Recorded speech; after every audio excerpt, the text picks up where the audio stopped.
বন্ধুরা আপনারা কেমন আছেন? আশা করি ভালোই আছেন। আমিও খুব ভালো আছি। আজ সকাল সকাল হাজির হয়ে গেছি রিমিস কিচেন চ্যানেল রান্নাঘর থেকে। আপনাদের সামনে আজ করব একটা চা, খুব সুস্বাদু একটা চা করব। চাটা তো সবাই খেয়ে থাকেন, আমি করব আজকে মশলা চা।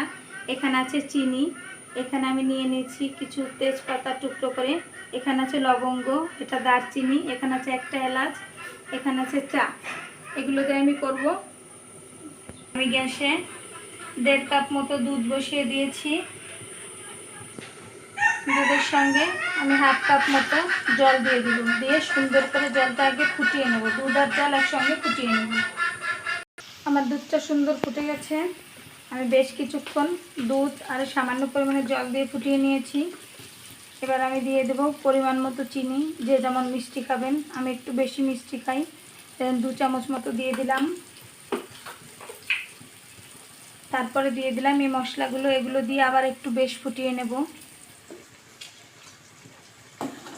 সুন্দর একটা গন্ধ বেরোবে, তারপর আমি চা অ্যাড করে দেব। এবার আমি দিয়ে দেব পরিমাণ মতো চা।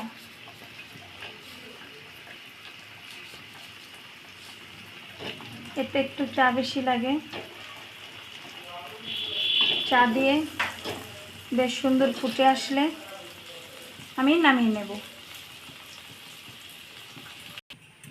দেখুন আমার মশলা চাটা হয়ে গেছে। এভাবে আপনারা একদিন করে খাবেন, আশা করি আপনাদের সবার ভালো লাগবে। আর যদি ভালো লেগে থাকে প্লিজ আমাকে একটা লাইক কমেন্ট করে জানাবেন। আর রিমিস কিচেন চ্যানেল রান্নাঘর চ্যানেলটা সাবস্ক্রাইব করে আমার সঙ্গেই থাকুন। ধন্যবাদ সবাইকে।